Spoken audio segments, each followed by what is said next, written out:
Olá, amigos do podcast Dividida, sejam bem-vindos e sejam bem-vindas a mais um episódio do nosso humilde podcast.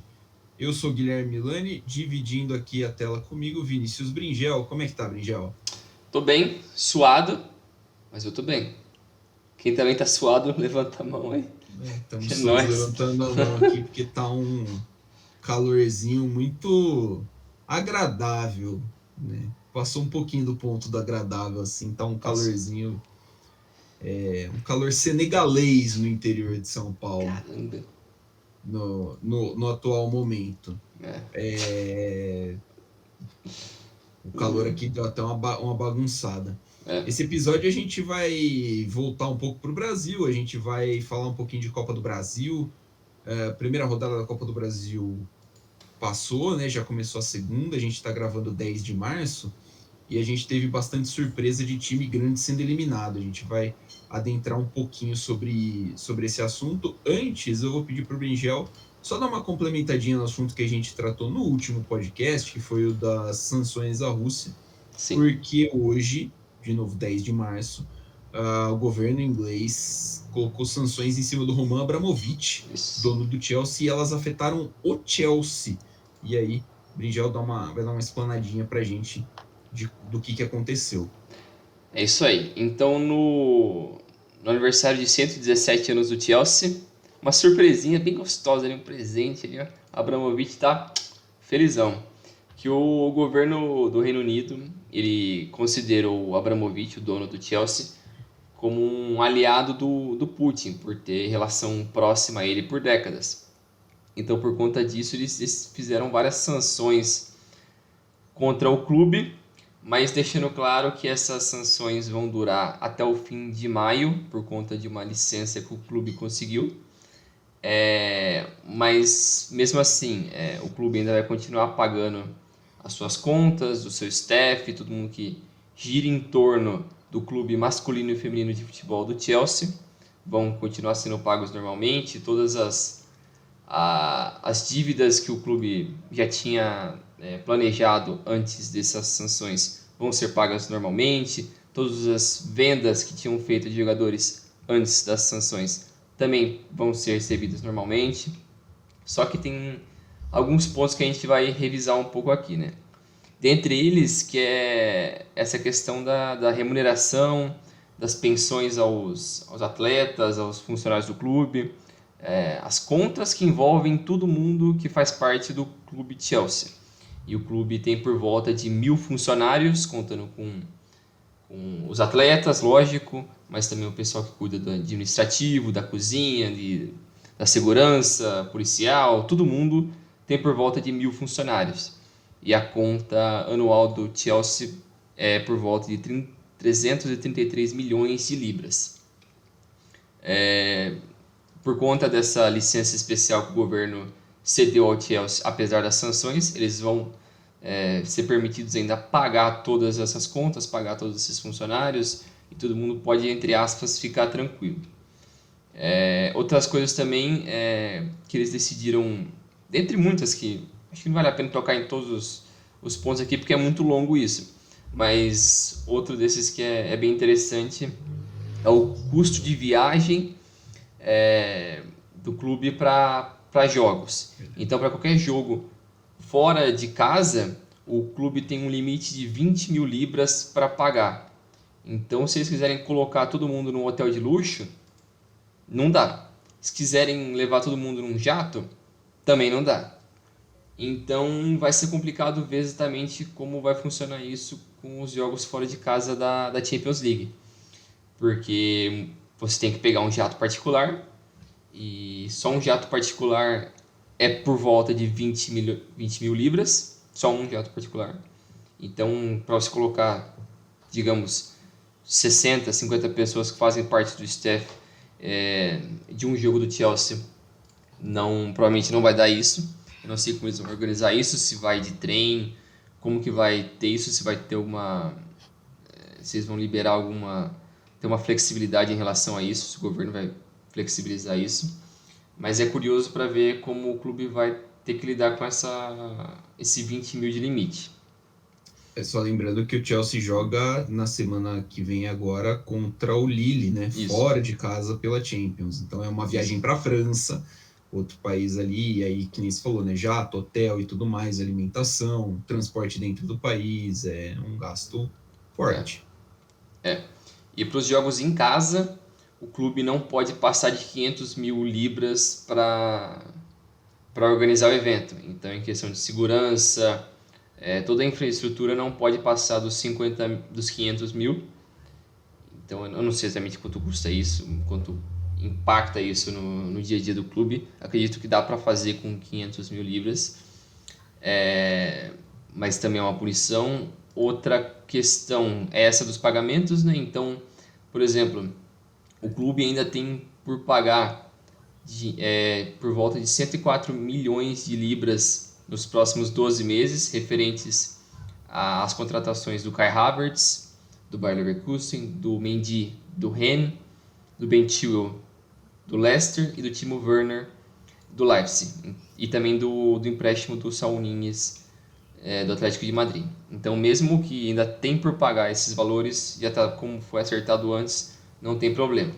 Só que jogadores que estão em fim de contrato, em tese teriam vontade de renovar, não vai poder haver nenhum tipo de renovação, venda de novos atletas ou contratação de novos atletas. Então o time está bloqueado de fazer qualquer movimentação em relação ao seu elenco, que limita bastante o futuro do time, porque três dos seus principais atletas de defesa, né, o Rudiger, o Aspilicueta e o Christensen, estão em fim de contrato. Os três estavam em situação de renovação. O Christensen essa semana acertou com o Barcelona, né?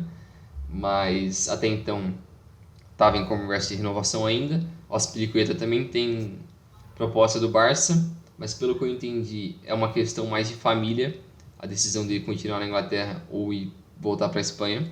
O Rudiger está pedindo dinheiro, esse é o único empecilho com ele. Porque parece, pelo que eu tinha lido, ele tá querendo ganhar na casa de 300 mil libras por semana.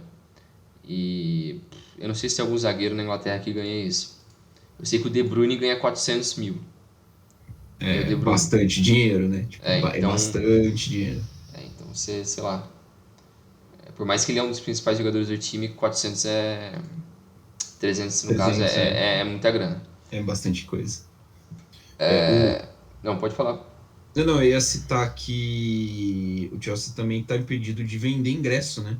Sim, E o time não pode vender ingresso. O time só vai entrar no estádio quem já tem ingresso pelo meio do carnê. Mas assim, se você quiser colar em Londres e ver lá o jogo, quiser comprar um ingresso para ver o jogo, não vai ter como. Porque o uhum, time não vai estar vendendo. O que já implica que não tem torcida visitante nos jogos do Chelsea sim. daqui até o fim do campeonato. É só quem teve o carnê mesmo, já comprou antes de hoje, ainda pode continuar indo nos jogos. E também os third parties, né, os terceiros que tinham merchandise do Chelsea, né? Então, por exemplo, a Netshoes da Inglaterra, ele pode ainda continuar vendendo produtos do Chelsea, sendo que eles foram comprados antes de 10 de março. Então eles podem continuar indo até acabar os estoques, mas se acabar os estoques, tchau. Não, não pode recarregar. Não tem mais como ter estoque, reabastecer, né?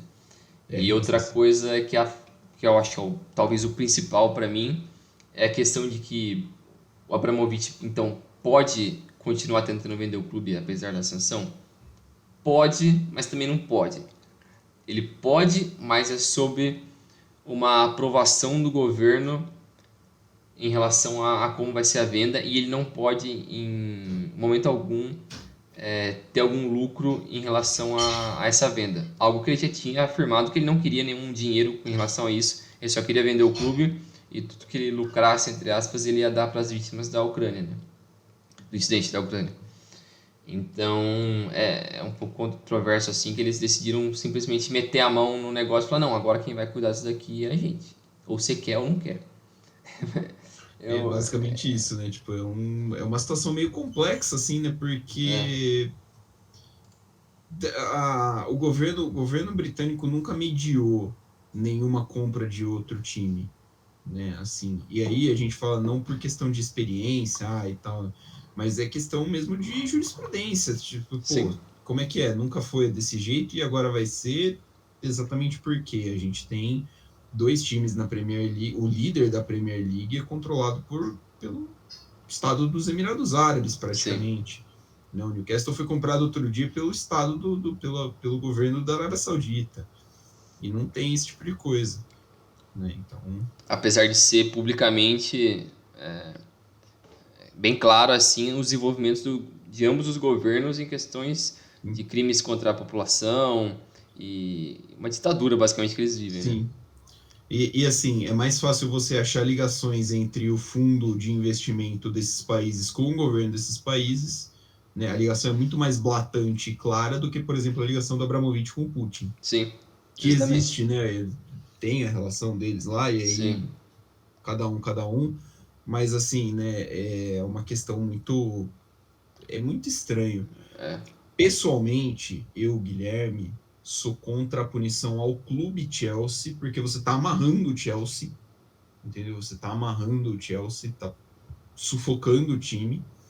Eu sou contra porque o Chelsea, ele, apesar de ter um dono como o Abramovich, ele pode ser considerado um patrimônio cultural, né? Os times de futebol podem ser considerados patrimônios culturais porque, afinal de contas, eles são da região, os torcedores tem o sentimento de pertencimento. A gente sabe que na Inglaterra, principalmente, isso é muito forte entre os times ali, né? sim. Entre os torcedores das localizações. Então, assim, você está punindo cidadãos ingleses diretamente por algo que eles não têm absolutamente nada a ver. Então, é um negócio que está fugindo muito, para mim, da essência que é esse tipo de sanção, que é o que a gente citou no último programa.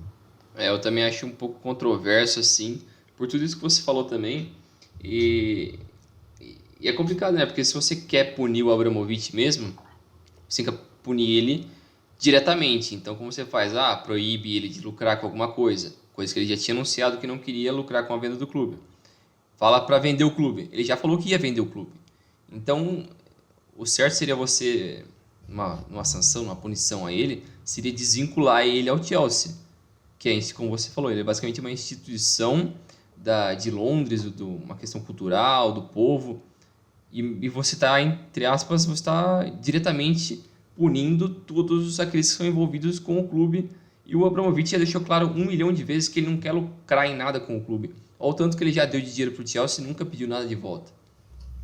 Então é esquisito essa relação do governo inglês agora, essas atitudes.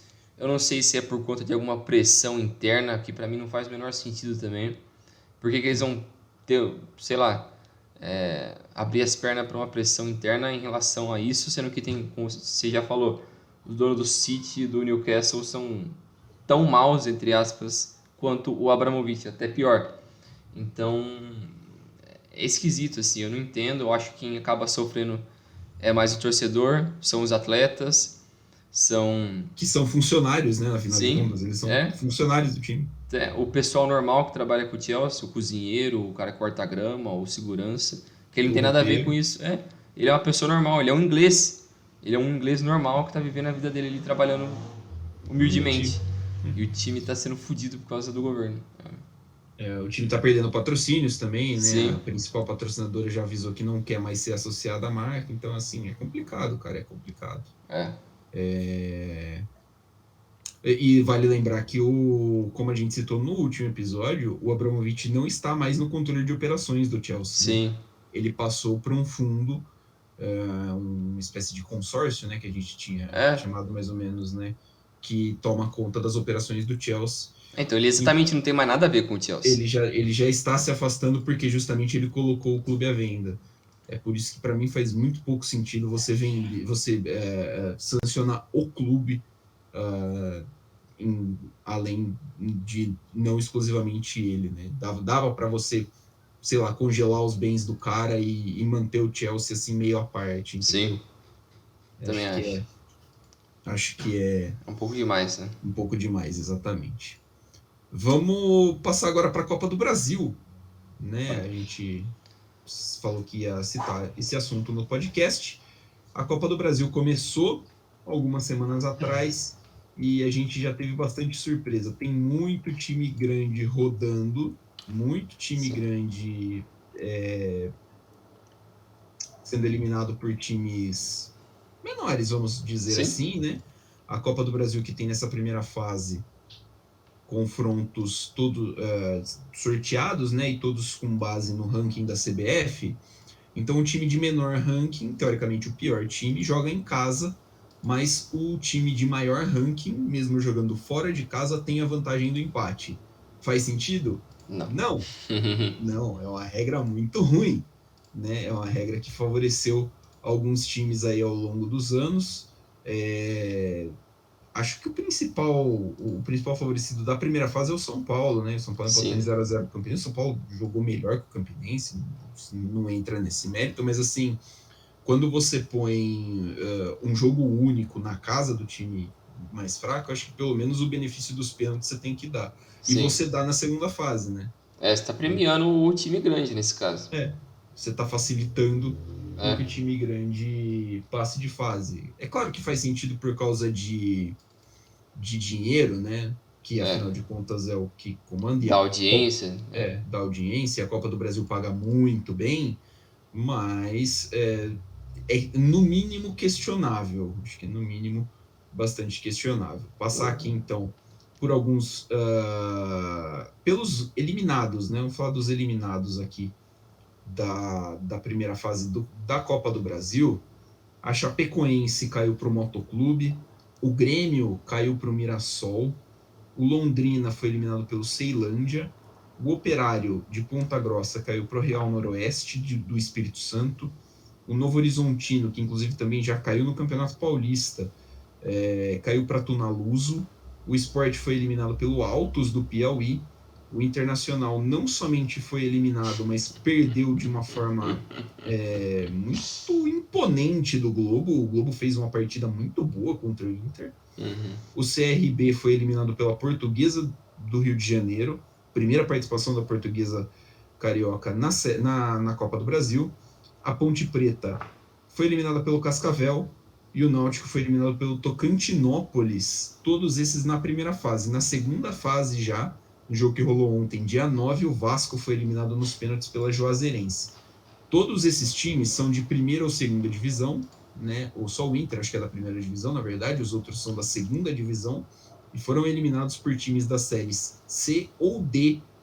Então, assim, times de uma série bem abaixo, assim, dando jogo, sendo competitivos contra times da série B. O que a gente vê é que, assim, já são 11 esse ano e a gente não tem ainda metade dos jogos da segunda fase rolando, né? Em comparação com uns 2 anos anteriores, 2020 e 2021, foram 7 eliminações nesse mesmo recorte, né? Times das séries A e B sendo eliminados por times das séries C, D ou sem divisão. Que doideira esse começo de Copa do Brasil, né, Brinjel? Um maluco, assim. É esquisito, mas como a gente pôde olhar num histórico de um passado recente, né? Já é algo meio comum nos últimos anos, alguns desses times grandes, de certa forma, estão repetindo algo que já fizeram em alguns últimos anos. O caso, eu acho que mais específico disso que a gente está lembrando era do Sport, que nas Sim. últimas 3 Copas do Brasil, contando com essa, caiu na primeira fase. E o Sport é um time tradicional do Nordeste, joga Série A, então é um pouco feio, assim, mas mostra também que eu não sei se isso ilustra como o nível técnico do brasileiro no geral assim caiu bastante ou como a falta de importância como o torcedor brasileiro dá, o jogador brasileiro dá para essas competições, por mais que está na fase inicial, porque você viu o jogo do Inter, o do Grêmio, o do Vasco, cara, esses três grandes assim que eu acho que são os exemplos mais gritantes para mim, é tenebroso. É É, ridículo você ver o nível assim. O do Inter foi o pior de todos. Porque você perder para um time do Rio Grande do Norte que chama Globo. Cara, é bizarro, cara. Não tem explicação. O time jogou muito, muito mal. Até as escalações das equipes é bem esquisito. Porque mostra como o nível caiu bem nos últimos anos. Porque se você pensar o elenco do Inter de uns 3 anos pra cá, cara, sobrou acho que uns 3 caras ali. Talvez Edenilson, deixa eu pensar, o zagueiro lá Os, o Cuesta, né? do Cuesta. Cara, Eu tô vendo aqui se eu consigo achar a escalação do Inter. mas eu acho que Aqui, a CBF fez o favor de meter aqui por ordem numérica. Um negócio bom, hein? deixa eu ver se eu Daniel, achei isso. Edenilson, Moisés Bustos, Bruno Mendes, Vitor Cuesta, Maurício, João Lucas, Wesley, Davi e Gabriel. É um time bem mais ou menos assim. Você tem reforços bons, o Bustos é bom, é um lateral que está no radar de alguns times sul-americanos há algum tempo, chegou essa Sim, temporada para o Inter. Bruno Mendes é o zagueiro ex-Corinthians. o Denilson é um bom jogador. O Edenilson é bom jogador, né? O Wesley é o atacante que quase veio para Palmeiras e São Paulo, fechou com o Inter. Isso, que O veio do Davi tá Bruges, né? isso do Bruges. O Davi é o ex-Fortaleza, mas assim, não é exatamente um time fraco. É um time que deveria ter sido mais efetivo contra o time do Globo, né? Todo respeito aí ao time do Globo, mas não dá, Sim, né, pô? É é, assim, é um time de Série A contra um time de Série D, pô. é. E aí você espera que o time de Série A exerça a sua superioridade, principalmente porque ela se reflete no poderio financeiro, por exemplo, né? E aí o que se entende é isso. Mas é curioso você ver esse tipo de jogo acontecendo, né? Tipo, esse tipo de resultado acontecendo. Por exemplo, o Novo Horizontino, que subiu da Série C para a Série B nessa última temporada, tinha feito campeonatos paulistas muito bons ultimamente, perdeu da Tunaluso, que Então, estava na Série B do Parazão até outro dia, cara. A Tunaluso estava numa espiral negativa. A Tunaluso é um dos times mais tradicionais do estado do Pará, o terceiro, né, ali depois da dupla Remo e Paysandu, e tinha ido para a segunda divisão e tal, e agora buscando de novo se reerguer em um cenário nacional, e elimina um time como o Novo Horizontino, que começou mal o campeonato. O Inter também começou mal, muito mal o ano, né? sim, O técnico, o Cacique Medina, não tá oscilando tá bastante, né? oscilando bastante. E já se fala até em demissão, o cara tem 10 jogos no comando do time, já se fala em demissão, e assim, é muito maluco como as coisas funcionam no Brasil, né? É, eles É querem uma, fazer basicamente o que eles fizeram no ano passado com o Ramiro, né? o Miguel Angel, né? Miguel Angel Isso, Ramírez. é. Porque ele também foi, poucos jogos que ele ficou aqui, eu acho que foram coisa de 10, 15 jogos. Acho que ele foi embora antes do Gaúcho acabar. Eu acho que foi, deixa eu ver. Ramírez que tá no Charlotte, né? Ele foi Sim, pro. nos Estados Unidos. O Charlotte é um time novo, não é? Estreou essa temporada, o É, Charlotte estreou essa temporada lá MLS. na MLS. Mas cara, é muito curioso. 22 jogos fez o Ramírez pelo Inter. 11 vitórias, 4 empates e 7 derrotas. O que vai dar um aproveitamento de 56,06 pontos. Melhor que o aproveitamento que ele tinha no Independente Del Valle, por exemplo. Eu não acho que é um aproveitamento ruim, mas para Eu- início de trabalho, tá bom. assim, né? Não, não é. Ele foi demitido em 11 de junho, depois de ter sido depois de ter sido eliminado da Copa do Brasil, inclusive pelo Vitória. Então, é difícil. O Santos, aproveitando, o Santos jogou pela segunda fase contra o Fluminense do Piauí na terça-feira. Jogo horroroso, tenebroso o jogo. Cara, é sério, bizarro. E começou com o Santos entrando de azul escuro, com o Fluminense do Piauí jogando com o uniforme todo escuro, o listrado, calção escuro, meio escuro, num estádio escuro. Então você assistia pela TV e você praticamente não conseguia identificar quem era quem. É bizarro, é uma doideira. O Santos jogou mal, o Fluminense teve chances e chances de matar o jogo, e não matou, e aí o Goulart empatou o jogo, o Santos acabou levando nos pênaltis, mas foi a Aham, estreia também do Fabian Bustos, isso. novo treinador do Santos. É, acho que por entrar muito nesse começo de temporada, assim, pode ser que por causa disso os times ditos maiores tenham mais essa dificuldade também, né, Sim. no, nesse período do campeonato. Às vezes, é como você falou, às vezes está num período de transição ali assim, e também vários desses times estão com mudanças técnicas, né? Então, o Inter mudou de técnico, o Vasco mudou de técnico, o Santos mudou de técnico, o próprio Grêmio também mudou de técnico. Sim, verdade. Então é muita gente mudando ali, que é naquela receita brasileira, né? O negócio não tá dando certo, vamos dar um choque aqui assim de 2 meses, se não dá certo, muda também. É o Então, período de 3 em 3 meses entre um choque de. Como é que eles chamam? Choque de comando, não é choque de comando, né? sei lá. É o fato novo, né? Entra o É, técnico novo e chega é o fato novo que dá uma revigorada no elenco. mas se você olha para essa segunda fase da Copa do Brasil, lógico, tem vários jogos por acontecer ainda, mas você não vê muitas equipes grandes ali ou mais tradicionais. Você pode ver um Curitiba ainda por jogar, o Tem o Avaí, Avaí, né? O Atlético Goianiense. o Ceará, o Cruzeiro, o São Paulo, o Vitória, mas não tem muita gente ali, não. E lógico, na próxima fase entram os Big Boys ali, a galera mais A forte, que galera, são as 9 equipes que foram classificadas para a Copa do Brasil, para Libertadores. Libertadores, o campeão da Copa do Nordeste, que é o Bahia, o campeão da Copa Verde, que é o Remo, e o campeão da Série B, que é o Botafogo. Botafogo.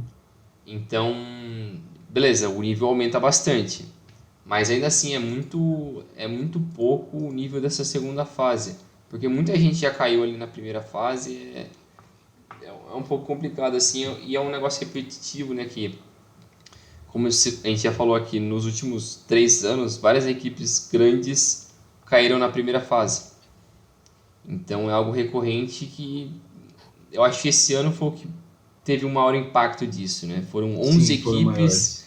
E nos ano passado e retrasado foram 7. Então é um número bem considerável, né? São de 7 para 11 sem terminar ainda a segunda rodada, né? Então, assim, Pode cair mais. esse número pode cair mais, pode atingir o dobro ainda. Então, a gente não pode dar nada como certo. Tem alguns confrontos aí interessantes para rolar, por exemplo, o Guarani e Vila Nova, que é um confronto de Série B e tal, mas, assim, é muito curioso como os times se organizam, times de séries inferiores, C, D, se organizam para esse tipo de confronto, né? Que é um confronto só, é um jogo só, e aí isso potencializa muito o potencial desse tipo de coisa acontecer. Que a gente, como fã de futebol, acha legal pra caramba.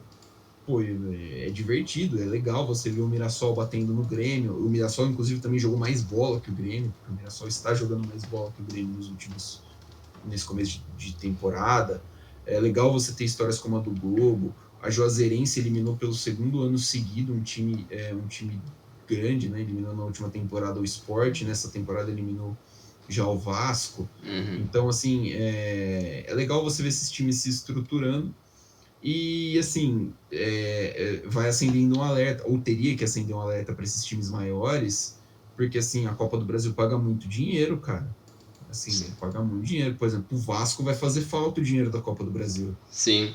É porque, como você falou, essas equipes de série D, C e D não tem muita ambição ao longo do ano em questão financeira. Não, eu vou ganhar a série D aqui, vou fazer uma bolada e vou dar um power up na minha equipe aqui pro próximo ano. Não é, porque a premiação da série D gira em torno de 300 mil. Não dá pra você fazer quase Sim. nada. É o 300 mil mais um carro, esqueci. Tem o carro, O que é muito carro, o importante. carro é importante. O Fiat Punto 1.6, Que é pra buscar todos os jogadores, um por um ali. um por um. Mas Dá pra essa fazer tem. Uber, quase. Dá pra botar os jogadores pra depois. Nas férias faz Uber aqui nessa porra. No período que não tem calendário, né? Porque pensar num calendário decente para toda essa galera, Não, é a gente, a melhor gente, um a Uno. gente que não tá envolvido, a gente pensa, mas quem tá envolvido não tá afim. É mais fácil resolver essa situação toda dando um Uno. Pra eles é muito mais Exatamente. fácil. Então. Mas brincadeiras à parte, eu acho que essa premiação dessas competições nacionais não agregam tanto assim para essas equipes. Como você falou, às vezes essas equipes planejam muito mais esse único jogo da Copa do Brasil que pode mudar muito mais o ano deles. Porque, se não me engano, a premiação de passar de fase é na casa de 1 milhão por equipe, é algo assim. Da segunda fase eu sei que era 950 mil, mais ou menos. Então, é um valor que é muito absurdo para essas É 3 equipes. Série D, cara. É, então isso mostra também a disparidade do nível do Brasil, né? Uma coisa que é Sim. uma competição nacional, que é para você evoluir a sua equipe, você indo da, sei lá, da D para C, você pensa, putz, eu vou melhorar, ou da C para B. Mas não, você não tem muita evolução porque você não tem esse impacto financeiro ali para te ajudar. E querendo ou não, o dinheiro do estadual ainda é muito forte, né? É, As cotas do campeonato estadual tem são um muito impacto muito fortes. grande, né? Então, assim, por isso que assim, São Paulo, que tem o campeonato estadual mais rico do país, tem 16 times nas 4 primeiras divisões. É muita coisa. É. Né? O Rio de Janeiro, que é o segundo estado com mais times, tem acho que 8 ou 9. 7, acho. Não, acho que são 8. É assim, é uma diferença muito grande, cara. É uma diferença muito grande. Então, acho que podia ser pensado, assim, uma forma de você ter. De você conseguir diferenciar um pouquinho mais a série D, da série C, da série B. Né? É claro que o planejamento dos times entra muito em questão aí, e aí isso já é óbvio, não é culpa da CBF, mas a CBF também poderia ter uma parcela maior de responsabilidade em organizar melhor esse tipo de coisa e premiar melhor times que fazem campanhas decentes, né? É. Principalmente nos campeonatos nacionais. É, Assim, nos principais campeonatos nacionais, que são as ligas, né? É a liga, sim. né? A Série A, Série B, Série C e Série D.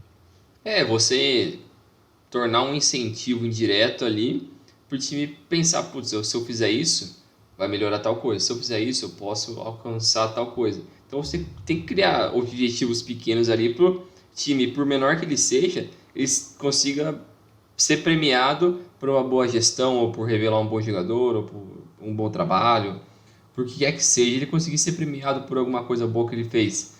Mas não acabar entrando muito numa aleatoriedade ali assim de se Depender de um jogo. é, e um jogo você pode ter um dia ruim, o jogador principal seu machuca antes do jogo, tá doente.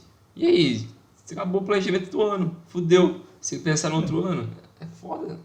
Você acabou o campeonato e acabou o seu ano, né? É, E é muito prejudicial isso para o futebol. Isso me lembra que tinha comentado com você que tinha ouvido, né, dessas histórias no podcast da Trivela umas semanas atrás, e eles citaram o exemplo da Tunaluso, eu falei que estava se reerguendo, e o do Glória de Vacaria, que é do Rio Grande do Sul. São dois times que abdicaram da Série B para tentar a sorte nesse um jogo da Copa do Brasil. Deu certo para os dois, né? O Tonaluz eliminou o Novo Horizontino, o Glória eliminou o Brasil de Pelotas. Mas assim, se não dá certo, você vai fazer o quê? Você vai terminar o estadual e vai suspender a operação do é, time, entendeu? São times que precisam de calendário por mais tempo. Como você falou, né? É uma roleta russa muito perigosa de você jogar, você apostar toda a sua temporada em um jogo só, cara. é, Então, assim, podia ser melhor pensado essa questão de como você vai integrar melhor premiações na Série D, como você vai integrar melhor o calendário da Série D para que os times não dependam tanto desse um jogo na Copa do Brasil, porque acho que também melhoraria o nível, né? Aumentaria o nível da Copa sim, do Brasil. sim. É algo que a gente falou de no futuro próximo fazer um episódio voltando para para como fazer uma reformulação no ecossistema do futebol no Brasil. Porque tem muita aleatoriedade, tem muita punição ao clube pequeno, você tem muito favorecimento ao clube grande que faz Sim. péssima gestão, o que quer que seja. Então, o ecossistema do futebol brasileiro tem que mudar e é algo que os caras comentaristas, todo mundo já fala faz 1000 anos, Há alguns anos. mas é perigoso pro clube pequeno, porque a gente sabe que cada vez mais o clube médio está afundando e o clube pequeno está deixando de existir, porque ele não tem um calendário a longo prazo, ele não consegue gerar renda porque o estádio ninguém vai, não tem renda, não consegue formar jogador, é tudo muito complicado e acaba sempre prejudicando o clube pequeno ou médio, porque ele tenta fazer algum projeto e nada consegue, como pode falar, A, a não ser que você tenha um patrocinador muito forte, você não consegue manter um projeto a longo prazo por muito sim, tempo. sim, é exatamente Porque, isso. porque a variável sempre vai tropeçar na sorte. Sim, ela vai punir você. Por exemplo, a Série D é sorte. É, A Portuguesa caiu na Série D, acho que foi ano passado, né? Que a gente estava vendo a Portuguesa na Série D, passou pelo grupo bem, tal, bacana, caiu no primeiro eliminatória e eu não vou lembrar contra quem, nos pênaltis, dentro do Canindé. acho que foi aqui que a gente viu, não foi? Foi, Foi, a gente ia gravar um episódio da Champions League depois. Caiu nos pênaltis e beleza. Assim, é coisa que acontece, é do esportivo, mas agora a Portuguesa tem 2 temporadas sem calendário nacional, pelo é. menos. Né? A Portuguesa está na segunda divisão do Campeonato Paulista, então não tem chance, precisa chegar na primeira divisão do Paulista para depois chegar na primeira divisão, na quarta divisão do Nacional. E assim, você poderia ter tipo uma série abaixo da série D mais regionalizada, você poderia ter, é, sabe, alguma coisa para manter esses times com mais calendário. Sim, O que a galera fala que quando sobe da D para C é que você garantiu 2 anos de calendário completos. O calendário da C do ano seguinte, e mesmo se você cair, você garante o calendário da D do ano anterior. Mas se você cair uma fase antes e não subir, você está sem calendário para esse ano e para o ano que vem, caso você não tenha se classificado pelo estadual. então Então é uma é muito, vitória isso já. tipo, é muito difícil você manter um projeto a longo prazo se você não tiver um patrocinador forte. E mesmo com um patrocinador forte, por exemplo, a Red Bull não conseguiu emplacar o Red Bull Brasil, Né? né? Tanto que precisou ali do Bragantino para chegar. Então, acho que É assim, verdade.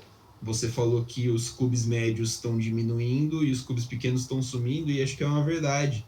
Porque assim, você percebe que está indo muito dinheiro, times como Palmeiras, Flamengo, Atlético Mineiro, Corinthians, esses times têm muito dinheiro. É. E tá indo muito dinheiro para eles, um pouco de dinheiro para o resto ali da Série A e uns pingados da B, e o resto, irmão, É. esquece. Se foda, é. O resto esquece porque vai ficar. Você vai criando aí, tipo, 30 times, vai, sendo muito generoso, 30, 25 times com condições boas no Brasil, o que vai dar uma divisão e meia, e o resto que vai se pelejando aí para sobreviver do jeito que dá. É, E eu acho assim, que. Não pode terminar aí. não, eu ia falar que, assim, só para terminar o raciocínio, é isso que vai acontecendo, porque a gente vê o Paraná, que até outro dia estava na Série A do Campeonato Brasileiro, caiu para a Série D e está na segundona do Paranaense. O Santa Cruz caiu, estava até outro dia na Série A, Série D. Ele vai jogar Série D esse ano, e se não subir, sem calendário de novo nacional. Assim, a gente está falando de times que não somente estavam na Série A em 2016, mas times de massa, times de torcida, então é muito complicado. É, eu acho que o modelo que. É lógico que todo mundo sempre fala que o modelo Premier League é o ideal, assim. É algo que revolucionou a forma como as ligas trabalham. Modelo de gestão, de dividir cotas e tal. Pro ecossistema dos clubes menores, das divisões inferiores conseguir existir ainda e conseguir ser minimamente competitivo. É lógico que é um modelo muito que não sei se dá para se aplicar no Brasil, mas eu acho que é algo que dá para se considerar porque é um país muito menor em questão territorial comparado ao Brasil, só que tem, sei lá, 50 divisões o futebol inglês. É infinito, você consegue botar no Google aí quantas divisões tem na Inglaterra, você vê, meu, tem umas 200. Acho que profissionais são 4. Eu acho que é isso. E o resto é meio que semi-profissional, amador, vai indo. Mas mesmo Isso, assim, a partir da quinta divisão é semiprofissional. Aí você mas tem uma mesmo mescla assim, meio de meio profissional, meio amador, assim. mas já é bem regulamentado e organizado para o cara que é semi-profissional ou amador. Então dá para você almejando as coisas, não, subindo aos poucos ele assim. Tem uma escadinha, né, uma pirâmide. Mas se você tem quatro divisões na Inglaterra, que é um país pequeno, que no Brasil tem quatro divisões para um país gigante, não faz sentido. Então é complicado. E eu acho que a gente lembra dessas histórias igual o Santa Cruz, quando ele veio da D lá, aquela história maluca, que subiu de volta até a A, enchendo o estádio. Era o ressurgimento do Santa Cruz. Beleza, era uma história linda. Mas durou pouco, porque ele voltou a se É, fuder. E eu acho que ele tá porque na C agora, não tá? tava na C até a temporada passada, caiu da C pra D. Então, Esse ano e joga a Série D. não tem como se manter assim. E eu lembro que tinha aquele time com o Grafite, o Keno também O tava lá, Keno né? também É, tava lá. E assim, é claro que vai passar por má administração, má sim. gestão. O Santa Cruz não tem esse tipo de problema, como todos os times têm, É, né? Mas assim, é preciso que a gente tenha como ter uma perspectiva melhor de futuro, de, que nem você falou, de galgar a pirâmide do que a gente tem hoje. É preciso que a CBF consiga premiar melhor os trabalhos que realmente valem a pena serem premiados nas divisões inferiores, né? isso. É claro que nem todo mundo cabe na Série A. A Série A tem É, 20 times, tipo, tem 20 vagas, não entendeu? adianta também inchar a Série A só pra fazer isso. Só para fazer isso. A gente tinha falado, até comentei sobre o episódio da repaginada, né, na pirâmide do futebol brasileiro. Eu falei que eu acho que eu tenho que teria que aumentar o número de vagas da Série B, né? Eu acho 20 lugares pouco na Série B. Também. Mas assim, não adianta você só aumentar a vaga se você não vai aumentar a representatividade. Então, a questão para mim teria que ser a representatividade. Os times teriam que ter chances reais de estar ali e serem competitivos, não só figurando para, sei Sim. lá, os mesmos 4 ou 5 times que chegam, que vão cair da A para B no ano e vão subir da B para A no outro. Que pega o dinheiro da Série A e o dinheiro da Série A é muito mais alto do que o dinheiro da B, então você consegue montar um time, se você for minimamente competente, claro, né? Aí um abraço para o Clube de Regatas Vasco da Gama, um abraço para o Cruzeiro Esporte Clube. Se você for minimamente competente, você consegue montar um time para voltar sem muito susto. Para você fugir dessa mesmice de 5, 6, 7 times ali que estão sempre fazendo esse elevador. É, eu também acho. Por aí. Mas depois a É, gente faz outro episódio mais aprofundando isso daí, mas eu acho que a ideia é, base, assim, por conta dessa questão da Copa do Brasil de hoje, eu acho que é curioso, assim, é um gancho bom. vida longa a Copa do Brasil. Só precisa eliminar essa regra cretina aí do empate, favorecer o time Isso é visitante para a primeira ridículo, fase, é que não ridículo. existe. Mas é um campeonato o mais democrático, né, do país, Sim, que tem time de tudo que é estado, tudo é muito legal. Que venham mais histórias dessa e assim com base em cada vez com mais bases em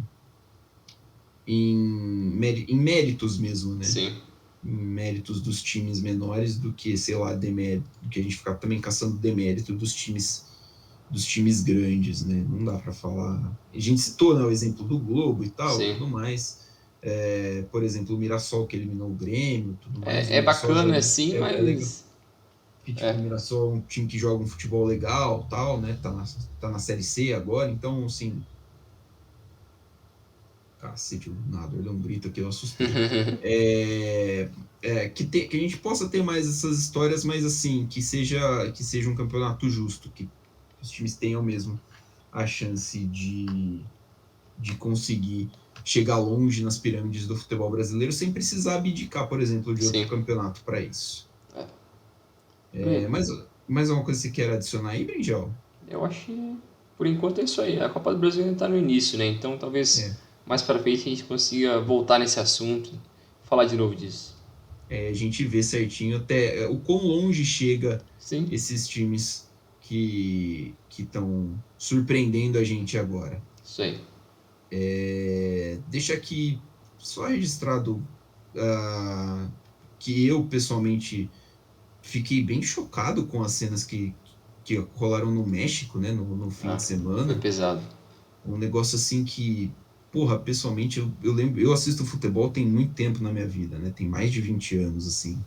E eu não lembro de ter visto em estádio coisa daquele tipo. Um negócio muito bárbaro, um negócio muito, muito violento, assim, uma violência muito desmedida. E, cara, eu sei lá, o que será que tá acontecendo com o mundo, né? Porque, assim, é muita coisa. A gente teve, assim, briga, teve clássico no fim de semana em São Paulo, teve briga, teve clássico em Minas no fim de semana, teve briga. E pra gente já é até página comum, né? Tá tendo clássico hoje em São Paulo, a gente possivelmente vai ter relato de briga também. Sim, Mas, cara, é muito, muito louco, né? A treta entre torcedores do Querétaro e do Atlas. A Liga MX baniu o proprietário do Querétaro, sim. falou que o time não vai poder jogar com torcida em casa por um ano e tal. As investigações estão rolando. Oficialmente não tivemos mortos no estádio, mas essa é uma informação, para mim, muito dúbia. Não. Eles estão Então, emitindo muita informação aí, porque, como você falou, o apelo que vai ter, que já teve nessa questão é muito grande. Então, quanto mais você. Se você falar, pô, morreu 10 negros, nossa, o pessoal vai parar, vai querer travar a liga inteira. sim, Vai banir o time, sei lá. vai punir os caras do país. A ver aí o que vai se desenrolar, porque a punição tem que ser exemplar, né? Acho que dá para você ver quem fez, né? Tem câmera pelo estádio inteiro, filme, foi tudo meio gravado, assim. Então, acho que é possível você responsabilizar Sim. quem de fato comete os atos e torcer aí para que não se passe impune, porque, caraca, são cenas muito fortes. Eu confesso que não tive muita coragem de ver todos os vídeos, não. É, eu só vi um pouco também. É bizarro. Mano, Teve, nem no leste europeu, que tem muito maluco, eu não vi sim, umas coisas daquele nível. sim, tipo, de gente sendo espancada, caída no chão, assim. É, Eu acho que o mais leve que eu vi foi um cara desacordado tomando chute na cabeça. Um negócio mais ou menos assim, tipo, tava desse nível para baixo. Então, assim, loucura. Acho que triste. a gente precisa. Eu já acho que a gente precisa repensar a nossa relação com o futebol, porque não existe motivo para ela ser tão violenta. Sim. Né? Então, fique aí um pouquinho desse pensamento. Conversados, então, Brinjel? Isso aí. Valeu, Milânia, valeu, pessoal. Até a próxima. Valeu, galera. Até a próxima. Semana que vem tem mais. Estamos de volta com mais um episódio do podcast Dividida. Valeu!